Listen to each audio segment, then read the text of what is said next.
The dry wind was blowing across the empty land. A young ostrich was running as fast as he could.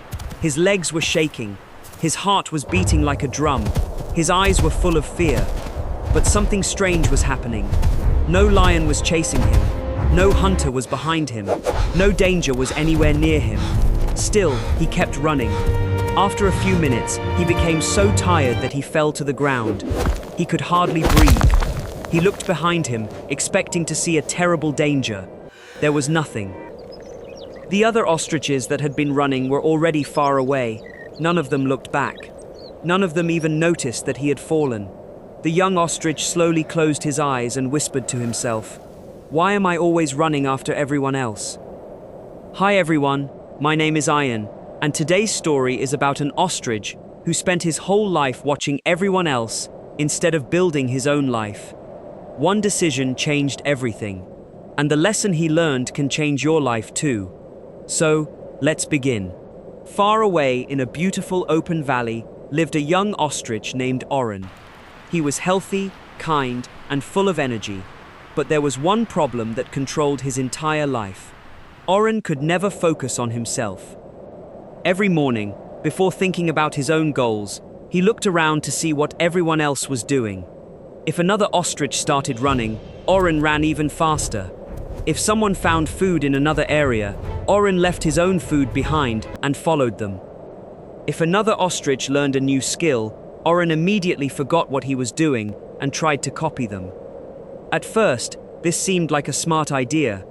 He believed that if he copied successful people, he would become successful too. But every day he felt more confused. He was always busy, but he never felt satisfied. He worked hard, but he never knew why. Deep inside, he felt empty. One sunny morning, Oren saw another young ostrich named Owen practicing his speed. "Wow," Oren said. "If I become faster than Owen, everyone will respect me." Without thinking, he spent the whole day running. The next morning, he saw another ostrich learning how to find food more quickly. "This is more important," he told himself. A few days later, he noticed another ostrich becoming popular because of his confidence. Again, Oren changed his focus. Day after day, week after week, month after month, he kept changing his direction. But there was one thing that never changed. He was never happy. One evening, Oren sat alone under a tree. He looked at the sky and asked himself, "Why does everyone else seem to move forward while I stay in the same place?" He did not realize the truth. The others were building their own paths. He was only chasing theirs. As time passed, the difference became even bigger. Some ostriches became excellent runners. Some became wise leaders.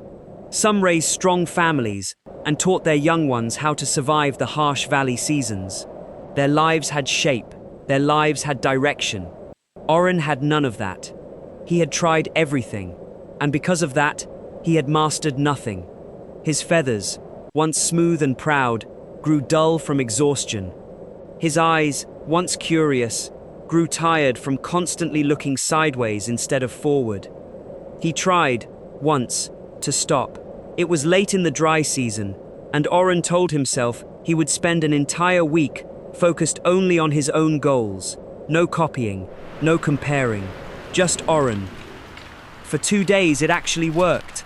He practiced balancing on the smooth river stones near the edge of the valley, something he had always secretly loved but never taken seriously. His legs wobbled. He fell more than once. But something about it felt different. Quiet, honest, entirely his. Then, on the third day, he saw a group of young ostriches gathered around Owen, cheering as he sprinted across the plain, faster than anyone had ever seen. The old fear crept back in. "What am I doing wasting time on rocks?" Oren thought, "when I could be getting stronger, faster, better." By sunset, he had abandoned the river stones completely and returned to chasing Owen's shadow, telling himself this time would be different. This time he would finally catch up. It never was, and he never did. Weeks passed this way, small attempts at listening to himself, always followed by the same pull back toward the crowd. Each time he tried and failed to stay on his own path, the shame grew heavier. He began to believe that maybe some ostriches were simply built to follow, and he was one of them. And then came the morning that changed everything. It was the same morning from the beginning of our story. The morning he ran with all his strength for no reason at all, except that everyone else was running. He didn't even know what they were running toward. He didn't ask. He simply saw movement, and movement meant he had to move too. That was the day he collapsed in the dry grass, alone, forgotten, invisible to the very ostriches he had spent his whole life trying to keep up with. He lay there as the sun climbed higher, too ashamed to stand, too broken to care. That's when he heard a slow, steady set of footsteps approaching. He opened his eyes and saw an old ostrich standing over him. Her feathers were grey. Her legs were thin, but her eyes held something Oren had never seen before: peace. Her name was Merit, and she was known throughout the valley, not for her speed, not for her strength, but for the quiet wisdom in the way she lived. "Young one," she said gently, "why are you lying in the dirt when the sky is so clear above you?" Oren could barely speak. "I don't know why I run anymore," he whispered. "I don't know what I want. I only know that everyone else seems to know, and I don't." Merit lowered herself beside him, and for a long moment, she said nothing at all. The wind moved softly through the grass. A hawk circled somewhere far above. Finally, she spoke. "Tell me," she said, "when Owen runs, whose legs move?" "His own," Oren answered. "And when he grows tired, whose lungs burn?" "His own." "And when he finally reaches wherever he is going," Merit continued, "who arrives?" Oren paused. "He does. Owen does." "Exactly," Merit said. "Not you, never you. You have spent your whole life running someone else's race, hoping it would somehow become your own finish line. But a race that was never yours can never be won by you." Oren felt something shift deep in his chest, like a stone that had been sitting there for years, finally beginning to crack. "But how do I know what my own race even is?" he asked. "I've followed everyone for so long, I don't remember what I actually want." Merit smiled the way only someone who has lived through many seasons can smile. "That question," she said, "is the beginning of everything. Most ostriches never even ask it. They spend their whole lives running in circles, mistaking motion for progress. You collapsed today because your body finally told you the truth your heart had been hiding. You cannot keep chasing shadows and call it a life." She stood slowly and looked out over the valley, where the other ostriches were still moving in their scattered directions, running, searching, competing. "Look at them," she said. "Each one thinks they are ahead of someone, or behind someone, but they are not on the same road at all. Owen's road is not your road. The confident one's road is not your road. Comparison only feels real because you refuse to look at your own path long enough to see it clearly." Oren slowly rose to his feet, his legs still weak, but something in his eyes had changed. "Then what do I do?" he asked. Merit turned to him. "Stop watching the crowd," she said. "Start listening to yourself. Ask what makes your own heart feel alive, not what makes others admire you. Practice something because you love it, not because someone else is better at it. Rest when your body needs rest, not when someone else decides to stop." Oren looked down at his own legs, thin and trembling, and for the first time he did not compare them to Owen's. He simply noticed them. They were his. Merit watched him quietly, as if she could see the shift happening inside him. "It will not be easy," she said. "The habit of watching others is old, and old habits do not leave in a single afternoon. You will catch yourself glancing sideways again. You will feel the pull to compare. But each time it happens, simply notice it, and gently bring your eyes back to your own path. That is all growth ever really is." She began to walk away, then paused, and looked back one final time. "You will never find peace at the end of someone else's race," she said, "but you will always find yourself at the beginning of your own." And with that, she disappeared into the tall grass, leaving Oren alone with the wind, the sky, and, for the first time in his life, his own thoughts. The days that followed were strange for Oren.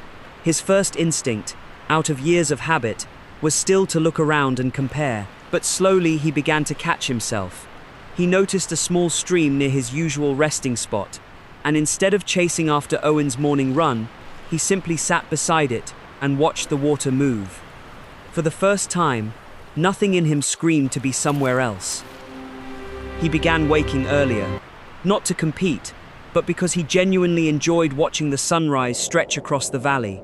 He began practicing balance on uneven rocks, not because anyone praised him for it, but because it made something inside him feel calm and whole. At first, the other ostriches barely noticed the change. "Why isn't he running with us anymore?" some whispered. "He must be falling behind." But Oren no longer flinched at those words.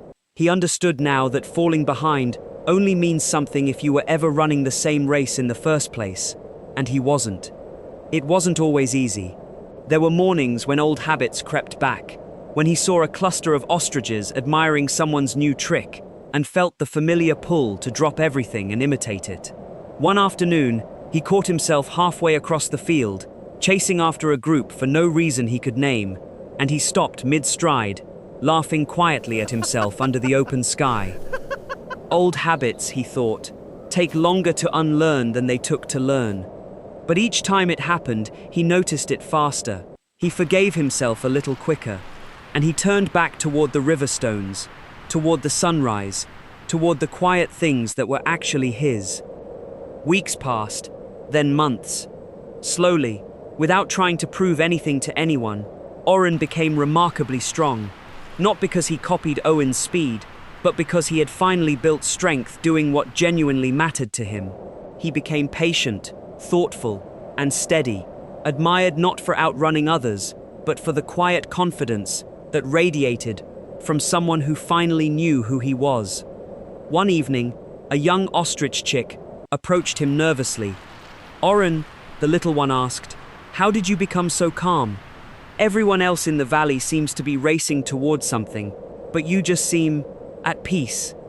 Oren looked at the small ostrich, and for a moment, he saw a reflection of himself from long ago, anxious, uncertain, endlessly comparing. He knelt down gently. "I used to run because everyone else was running," he said. "I thought their direction would somehow become mine, but it never did. It only left me exhausted and empty. The day I stopped chasing shadows was the day I finally started living." The little ostrich tilted his head. "But how do you know which way to go if you're not following anyone?" Oren smiled, the same peaceful smile he once saw on Merritt's face. "You listen," he said softly, "not to the noise around you, but to the quiet voice inside you. It already knows the way. It always did. You just have to stop running long enough to hear it." As the sun set over the valley that evening, casting long golden shadows across the grass, Oren stood tall, not because he had won a race, but because he had finally stopped running one that was never his. And if there is one truth this story leaves behind, it is this. You were never meant to live someone else's life at full speed. You were meant to walk, run, rest, and grow at the pace of your own becoming. So today, stop and ask yourself honestly, whose race have you been running? And what would happen if, just for a moment, you stopped comparing and started listening to the quiet voice that has been waiting patiently inside you all along? Because the moment you stop chasing everyone else's finish line is the moment you finally discover your own beginning. If this story reminded you of your own race, take a breath today and choose your own direction, even if it's slow, even if it's different, even if no one else understands it yet. That is where your real life begins.